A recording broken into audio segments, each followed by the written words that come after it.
ဒီစကားကိုကျမဘယ်လိုပြောပြရမလဲဆိုတော့လေကျမကလေတကယ်တော့လေကျမပြောပြတယ်ဆိုတာကြော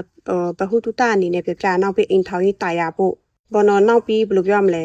လူပြိုလေးလေတွက်လဲဘောနော်ဘယ်လိုပြောရမလဲအခုခေတ်ကအပြိုမလူပြိုဆိုလဲအဲ့လိုဟိုတယ်သွားမှရှောက်လို့အဲ့လိုမျိုးကွာနောက်ဆုံးကြောက်ကလေးရအဲ့လိုမျိုးကလေးမွေးလမ်းပေးပြဲမိပါမယ်အဲ့ဒါလေးမဖြစ်စေချင်လို့ကျမအများစုကဘယ်လိုပြောရမလဲ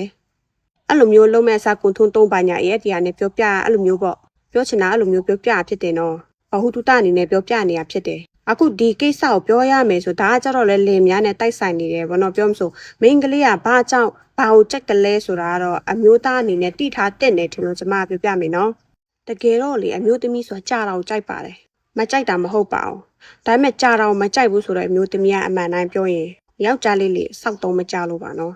ကိုယ့်ရဲ့မိန်းမကတချို့လေဆိုလင်သားစိတ်တော့ကုန်သွားလေအဲ့ဒါကြတော့တကယ်တော့ယောက်ျားနဲ့ဆိုင်သွားဘာလို့လဲဆိုတော့သူတို့ကဘယ်လိုပြောမလဲဒီအရာကိုသူတို့ကမခံစားဘူးပြီးအောင်လဲမိန်းမတယောက်ကပြီးအောင်လဲမလုပ်ပေးတတ်ဘူးပြီးတဲ့ခံစားချက်လဲယောက်ျားမိန်းကလေးမှမရှိဘူးဆိုတော့ तू ကမသိတဲ့အချိန်ကျတော့ဒီလင်ယူသားစရာကုန်သွားဒီယောက်ျားလာအိမ်မှာကြောက်နေတာအဲ့လိုမျိုးဖြစ်သွားတကယ်တော့အဲ့လိုမဟုတ်ပါဘူးမိန်းမတယောက်ဆိုတာတကယ်တော့လေတချို့တွေကပြောမယ်တိလားနေပဲကြိုက်ကြိုက်မှငါတို့ကမကြိုက်ဘူးမိန်းကလေးကလို့ပြောဒါပေမဲ့အဲ့ဒီမိန်းကလေးကကျတော့တကယ်ယောက်ျားဘလို့ကိုယောက်ျားကိုအကောင်းပြုစုတာကိုမခံဘူးလို့အဲ့လိုပြောရချင်းဖြစ်တယ်တကယ်တော့လေနဲ့မရဆိုတာကဖြစ်လာပြီဆိုကြတဲ့လေတယောက်အပေါ်တယောက်ချစ်ချင်းနာနာလေးနဲ့ဆက်ဆံတတ်ဖို့လိုတယ်ဒီကိစ္စမှာရောပဲတချို့ယောက်ျားလေးလည်းအခုနအရှိမပြောသွားတာအင်းကွက်ကွက်လုပ်ဖို့မဟုတ်ဘူးတကယ်တော့ပြောမယ်ဒီကိစ္စကိုပဲအရေးကြီးညာလားကျန်တဲ့ကိစ္စအရေးမကြီးဘူးလားမဟုတ်ပါဘူးကျန်တဲ့ကိစ္စလည်းအရေးကြီးတယ်လို့ဒီကိစ္စလည်းအရေးကြီးတဲ့ခန်းကဏ္ဍမှာပါတယ်ကျမဒီရဲ့ဟာနဲ့ပတ်သက်ပြီးပြောရမယ်ဆိုတကယ်တော့မိန်းကလေးတစ်ယောက်ကိုအရင်ဆုံးစိတ်ကြည်နပ်မှုဖြစ်အောင်လုပ်ပေးရင်အရင်ဆုံးသူ့ကို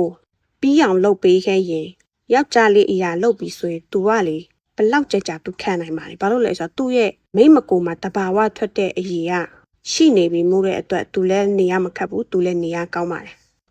ဒီလိုမဟုတ်ပဲနဲ့မိန်းကလေးလည်းပြီးတာလည်းမရှိဘူးအောက်ကဟော်မုန်းတက်ကလည်းအဲ့လောက်မရှိပဲနဲ့ယောက်ျားလေးကတစွတ်ထိုးဆန်ပြီးမှအသိရထိုးနေပြီးမှအကြိုက်လုံးတဲ့မှာတော့မိန်းကလေးတွေကမကြိုက်ဘူးเนาะဘယ်မိန်းမမှလည်းမကြိုက်ဘူးရှင့်ဒါကအိမ်ထောင်ရေးမှာနားလေတက်ဖို့လိုတယ်ကိုကြီးပဲတာယာဖို့မဟုတ်ဘူးယောက်ျားလေးဆိုတာအင်းကွက်ကွက်လောက်လိုက်ရင်လေသူဟာပြီးသွားမှာပဲတာယာသွားမှာပဲဒါပေမဲ့မိန်းမကအဲ့လိုမဟုတ်ဘူးမိန်းမကိုကြတော့လေတဘာဝအစီလုံးဝမထွက်နိုင်တာမဟုတ်ဘူးเนาะသူ့ကိုစိတ်ချနှံ့အောင်တေချာပြုစုပေးတတ်တယ်ဆိုရင်သူ့တဘာဝအစီကသူ့စိတ်အလိုအလျောက်ထွက်လာနေတာဖြစ်တယ်အဲကြောင့်ချောစီတုံးတာနဲ့သူ့တဘာဝဟာနဲ့မတူဘူးเนาะဒါကိုတိထားဖို့လိုပါတယ်